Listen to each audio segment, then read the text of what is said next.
Also brought to you by the Boatyard in Fort Lauderdale. Eat local, but stay coastal at the Boatyard Restaurant. The Boatyard is located at 1555 Southeast 17th Street in Fort Lauderdale. That means you can come by boat or you can come by car. Enjoy the nautical atmosphere whether you sit inside in the cold AC or outside on the patio bar. The Boatyard has something for everyone. Monday through Friday, happy hour, where local favorite is bar bites and handcrafted cocktails. Open for lunch, dinner, and the popular Sunday brunch. And don't forget, Ladies' Night, every Thursday night from 7 to 10 p.m. where ladies drink free. Dock and dine at the famous Boatyard in Fort Lauderdale. I am sure you'll have a great experience. Clear the airways. The Lunkerdog is on the air. Are you ready? This is the Real Guy Podcast. Hey everybody, this is Captain Jeff, and welcome to the Real Guy Show. Today I got Steven Busacco with us, the Shepherd. What's up, Steve? What's going on, guys? Banging on another episode. So what did you want to... You wanted to talk about what, TV this week? I want to talk a little bit about TV this week, brother. So let me tell you why I was talking about this. So I recently discovered some new fishing shows to watch. All right, well, new to me, not new to you. Right. And one of them was the Walker's Key Chronicle, or Walker's K, depending on whether or not you're white or Bahamian. But we're gonna say Walker's Key Chronicles. Well, you can be white and a Bahamian. Yeah. But the Bahamians say key. Yes. And so and if you're talking about a Bahamian island, probably you should call it key. Yeah, just out of respect. You know what I mean? Well, and you don't want to just sound like a salt lifer. Yeah, exactly. So we're going to call it Walker's Key, but we're not going to hold it against you if you want to call it Walker's K Chronicles with Flip Palette. Right. And it's kind of like it's kind of putting kind of fishing shows in a new perspective for me. So these are the first ones you ever saw of Flip? Those are the first ones I ever saw. I discovered Flip by accident a few weeks ago on Instagram. Right. And I was really intrigued by him too, because he actually, I guess, was really big into bone fishing in Biscayne Bay, which, as you know, has kind of been like my new obsession these past few weeks. Right. So I was talking to Lamont about him, and Lamont was like, yeah, have you ever watched his show? And I was like, wait, he has a show? And he goes, yeah. He goes, look it up. It's like the Walker's Key Chronicles. Right. So I looked it up, and I didn't realize that this show was like from back in like the 70s. Like, it's an old show. I don't know about the 70s, but definitely it was 80s thing. Yeah. Well, no, I mean, it's like you could tell the quality and everything. I mean, it's an older show. But so he's got a YouTube channel now, which is kind of recently up. I think it's only like 2 or 3 months old. And so I've been kind of Flip's got a channel? Flip's got a channel. Okay. So I've kind of been binge watching those episodes because he's uploading them like every week. Okay. And I was telling Lamont, I said, dude, this is almost kind of what I've been hoping. This is what I've been looking for in fishing shows. Right. You know what I mean? Because it's raw, and it has that way of just kind of get that old-fashioned way of getting you excited and really appreciating the fishing. Well, if that makes sense. Yeah, it makes sense. See, the way Flip did his show, I mean, he actually tried to have some artistic value to it. He did. No, I mean, the whole, like, I think that when they went about producing that show, and I think in that day and age, a lot of people were in this mindset. It was quality first. Yep. The storyline and the build-up, and I don't know, they were all like somewhere between National Geographic and I think it was like a Wild World Kingdom of Animals or something. But anyway, there was more of an artistic value to the whole process of shooting TV. Yeah, definitely. And there was like you could just tell that these guys had like a deep appreciation of what they were doing. Well, and they could get it across better then. Yes. Like, I mean, because the thing that was cool about Flip that I love is all throughout his episodes, he'll do like these narrations. Right. And the way he kind of describes stuff, where like he'll talk about the conditions. Oh, it was Mutual of Omaha Wild Kingdom. Mutual of Omaha Wild Kingdom, that's right. Now, and the beginning of those shows were somewhat similar. Yes, that intro. Right, the intro and the, like you said, the what do they call that? Talk over? The narration. The narration and all that. Dude, people don't even try that shit no more. No, they won't. Like, I remember there was an episode where they were fishing the flats in Key West, and he was talking about how the day was as clear as Sister Mary, whatever her name was, his conscience. And I'm just thinking to myself, I'm like, you would never hear somebody say that today, but it kind of made sense, and it worked for him. Like, that was his style, and it worked. That was his style.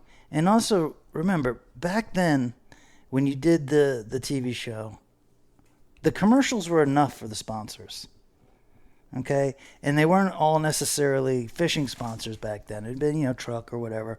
But in today's day and age, in today's fishing shows, it's damn near infomercial. Like, I feel so bad for the guys that are doing TV because they got 23 minutes. They got to fit in all the sponsorship crap. And what they've been forced to do is take a part of that 23 minutes and basically use it on the sponsor showing the product and, how they're using it. And it's just so infomercial-ish. Yeah. There's no room for any artistic value almost. No, and I always think too, talking about the sponsors, I noticed that with that show, the Walker's Key Chronicles, they'd have their intro, their big intro, which I love. And at the end of the intro, you would see this show is sponsored by Dodge. And that was enough. It. You don't hear Flip in the show going, well, let me talk to you about this rod and this line that we're using today. Right. Let me talk to you about this lure that we're using today. Correct. You know what he refers to his lures as? Painted wood. We were going to throw some more painted wood. Maybe he didn't have a lure sponsor. Maybe for all we know, he could have made that lure in his garage. And hopefully he didn't care. And I guarantee that he didn't. Guaranteed? You can't guarantee. Well, you can't shit. guarantee. You're right. All right, but but that kind of brings me into something else that I wanted to ask you about today too, which is I'm sitting here, I'm still fairly young, and I'm just kind of discovering these shows. And like another one was Spanish Fly with Jose Wehebe. Right. And, and I've got my shows that I've kind of grown up watching. Like, your show on YouTube was a big one, The Mullet Run. I still consider that a show. Right. What did you guys grow up watching? The stuff that you're catching up on now. I mean, originally, it was just bass guys. So when we were like real young, it was Dance, and then Jimmy Houston and Roland Martin. And those, pretty much were it for a little while. And then there was more bass guys. And then the first saltwater show that I remember watching religiously was Mark Sosin's show. And it was good. But Sosin just wasn't my style. What was his show called again? Sugar. I don't remember. And it really don't matter. But Sosin had the first like local Florida dude saltwater show. Okay. And then you'd watch that religiously, and I had my own opinions about his show or whatever. And then there was Flip Pallet came out with his Walker's Key Chronicles, and way better, at least in my opinion. And I really enjoyed watching Flip, and like you said, the intro, and it was cool. And they weren't like in Flip's show, it was more about the experience. In Sosin's show, and it's kind of the same way today. The different shows have the different messages. In Sosin's show, he's going to teach you how to be a fishing expert because he was a fishing expert, and he's going to tell you what line to use, what knots to use, what hooks to use, what bait to use, where to go. He was arrogant enough to tell you which guide to use. You know what I mean? But that was his style of show. And then Flip did that the style that you're talking about, and then Saltwater Sportsman and George Pavaramo had a show that was pretty good. And George's show was easy to relate to because George was really young at the time, and you could tell he was growing with the show. Unfortunately, it was Saltwater Sportsman, so there was a little bit more sponsorship type stuff involved. And then you brought up Wehebe. Jose. And Wehebe, he was just a joy to watch. It just came so natural to him. You never felt like he was selling you anything, even though he was. But you felt like you were with Jose the whole show. You felt like you were on the boat with him. When he'd sit down and do his little tackle talk, he'd sit underneath a palm tree on a stump somewhere. He'd be sporting his friggin', he wasn't doing PFGs back then. But he was sporting that mustache. he was sporting the stash. He would sport his flip-flops. And then he'd sport his combos. Yep. And he would talk to you about them and everything. And he just had that demeanor where whatever he did, you felt like you were with him. Well, it's funny how you said about how it just comes so natural to him. There was an episode where he was fishing with Flip Pallet, and they were doing permits. They were sight casting permit, and so Flip was out the back, and he says, "All right, there's the permit right there." Jose makes the cast, and the first thing Flip goes is, "Dude, I can't believe the distance you just got with that cast." And all he just said was, he goes, "You really thought it was that good?" He goes, "You really thought it was that good?" And he's like, "Dude, that was incredible." And the thing that always just kind of blows me away when I watch that show is how humble those guys are. You know what I mean? And they're just out there, like you said, it's all about the experience. That and like, I don't know. It was kind of different. Like when you went to the Fort Lauderdale Miami Boat Show, which we did religiously with the Salt Shaker Custom Yachts Company, never missed one.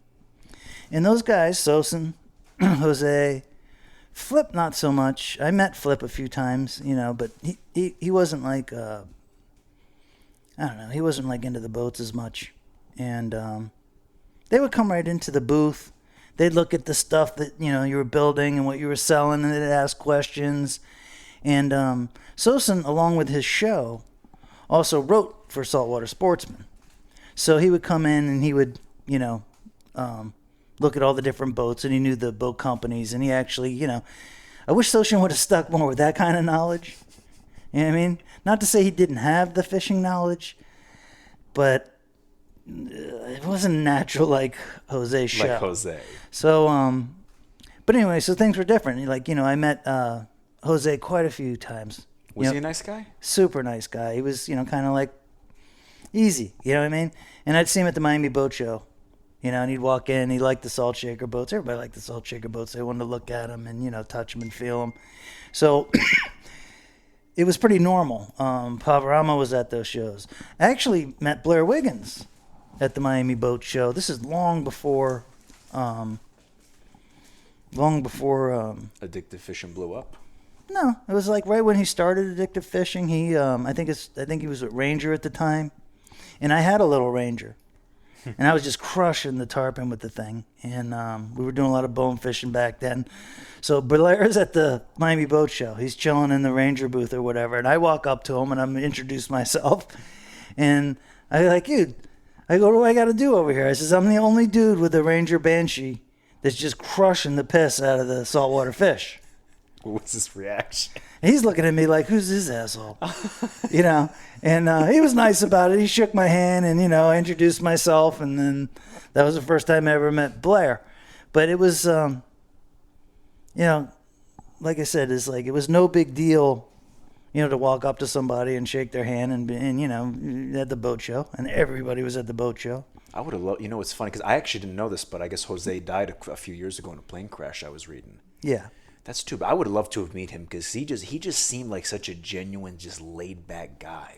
He was, and what do they say? The good die young. Yeah. But there's people, that they're never going to forget him because, the way he was. Yeah. And the way he presented himself, and people just loved the dude. And there's he was a good one. What can I tell you?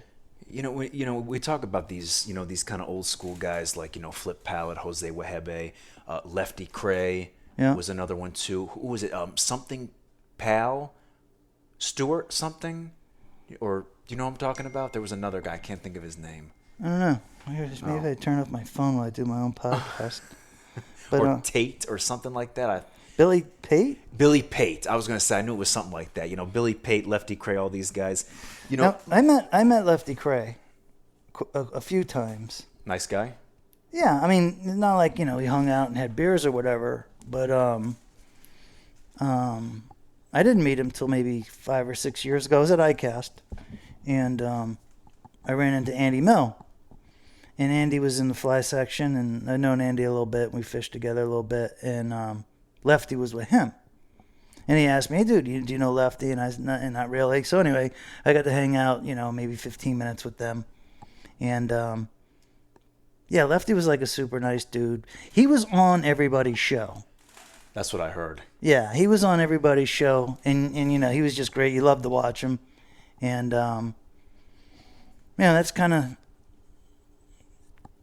I don't know, Flip, Lefty, a lot of those older dudes. There was a Spanish fly fisherman. I think he's still alive. But anyway. Chico Fernandez. And they were always on the shows. And they were great characters. And they were real.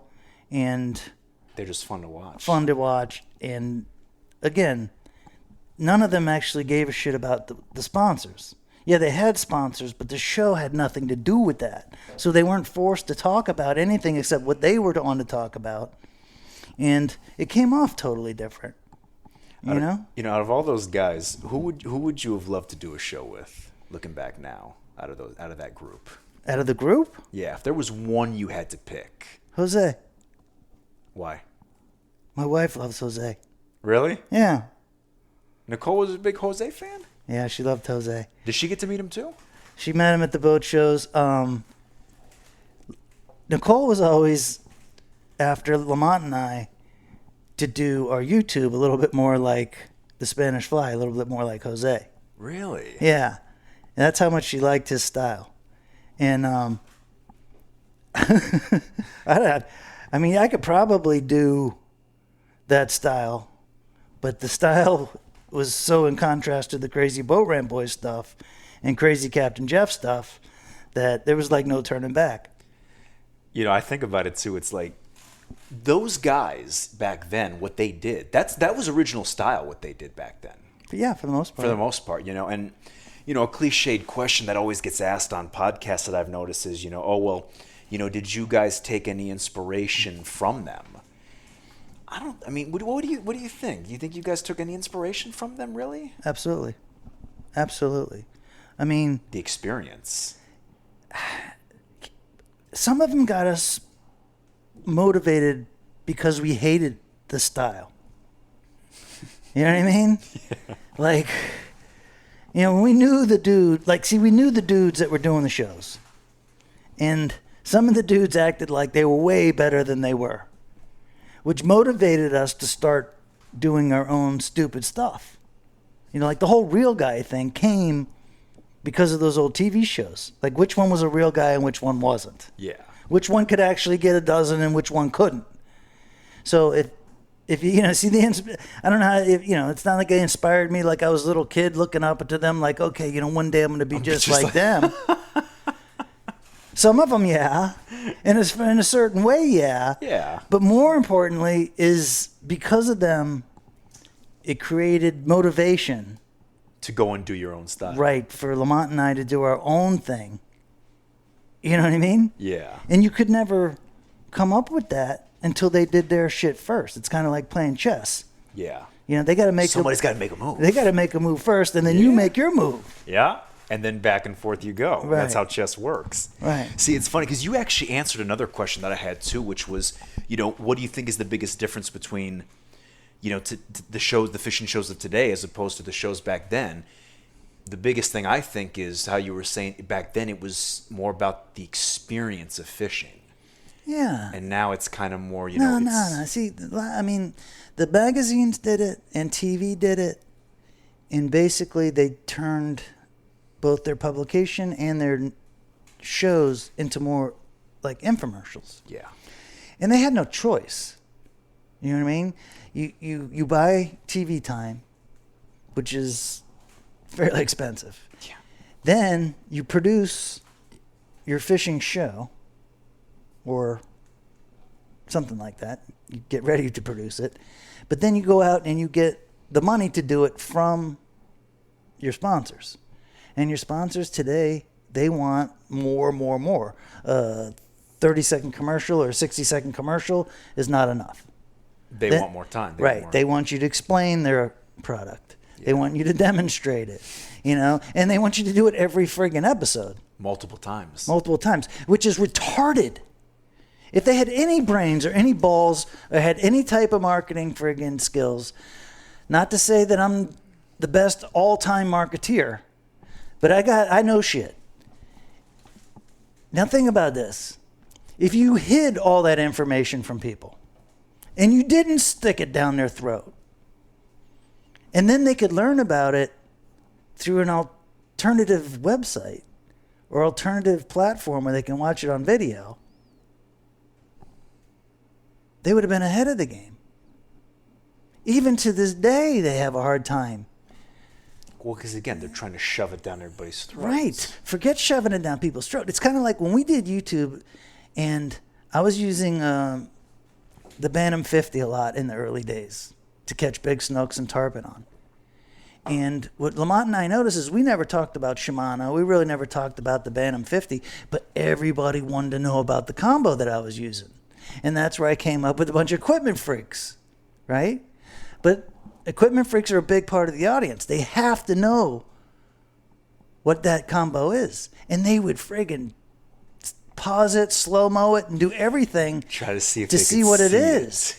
And if you didn't cram it down their throat, then they would spend the energy. And if they did that once, it would have been worth 100,000 exposures where you're shoving it down the guy's throat. Yeah. You know what I mean? Yeah. But TV producers never got that. And they still don't get it. They still don't get it. And a lot of YouTube, and when they put the productions on YouTube, they don't get it. Yeah. Oh, yeah. It's the same on YouTube as it is on TV. Same exact thing with sponsors. I guarantee you the audience that watched the Lunkerdog videos on YouTube over the years could tell you pretty much every rod and reel combo that I ever used, even though I never mentioned it. You know what I mean? Now, we started doing some videos on the Bantam 50 after we quit using it. You know what I mean? Yeah. So, yeah, the whole and to get back to the TV thing is I feel so bad for these guys that are doing the shows now. Because now they're obligated to basically shove infomercial information down people's throats. That, they have no room for artistic value. No. They can't do the narration voiceovers that Flip did. They can't be real artists and oblige to the sponsors at the same time. Yeah. So the artistic value, and they have it. They're just not, I mean, it's just, you can't do it in 23 minutes like the way they're set up. So, I feel for them, and it's just, it's a tough one. It is. And it's getting even tougher because their shows are on TV, but nobody's really watching them on TV.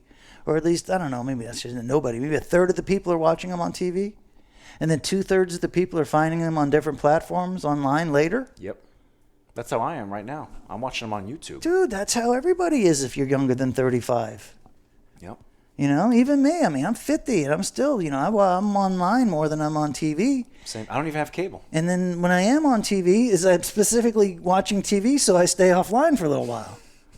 You know what I mean? Yeah. All right, let me get away from the internet for a minute. Let me see what the fuck's on Fox News. It's the same shit every night, but I got to get my 15 or 20 minutes in after I got my hour and a half in or hour when I come home from work at night. It's not you flick on the TV. You open up the laptop and you do your posts.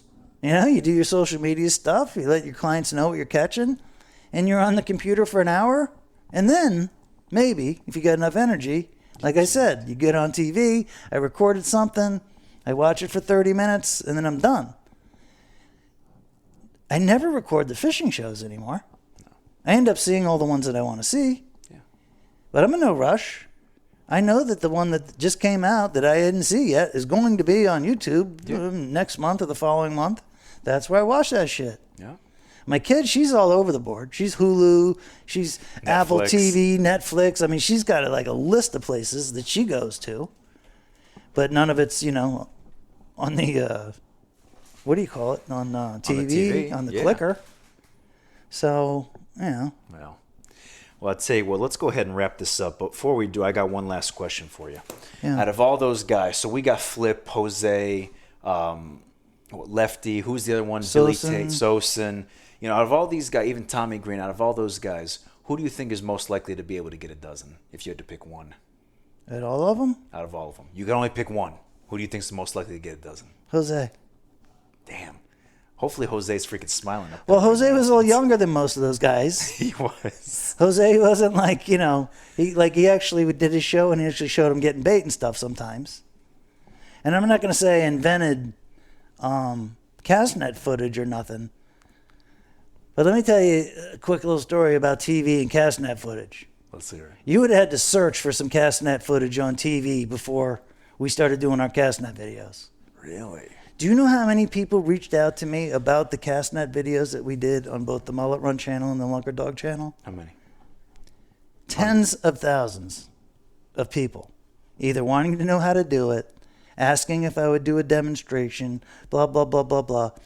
And those videos dwarfed all sorts of badass fishing videos that we thought were going to get all the views. Oh, Captain Jeff catches a marlin on the friggin' Envy. Okay, yeah, we got 10,000 views. Oh, Captain Jeff does a pancake fucking going 10 miles an hour down the canal. Oh, 1 million views. Well, the networks and the people that were producing TV saw that. And now there ain't a goddamn fishing show that goes by where they ain't throwing a pancake. And I'm just saying that's original style. Amen to that. Everybody wants to take a little piece of Captain Jeff's original style. And it's not going to stop. It's not going to stop. You just thought you were going to get a podcast. You thought you were going to finish a whole podcast about me selling out at least once. No, that was never my intent. Look at this list I made. Does it say on here, try to get Jeff to sell out at least once? It don't say that on here. Anyway, all right, Busaka, good idea for a podcast. Yeah, it was a great job. Everybody, I know you're real proud of Busaka. That was his production. That was his show. Oh, I can't take all the credit, but I appreciate that, though, brother. No, dude, that was a good topic, and I thought you did a good job, and I think people are going to enjoy it. Thanks for tuning into the Real Guy Podcast. This is Captain Jeff. And Stephen Busaka, the And shepherd, or possibly Bonefish Busaka. We're still kind of juggling between the two. That's the shepherd. Thanks for tuning in, and run that dog. Run that dog, y'all.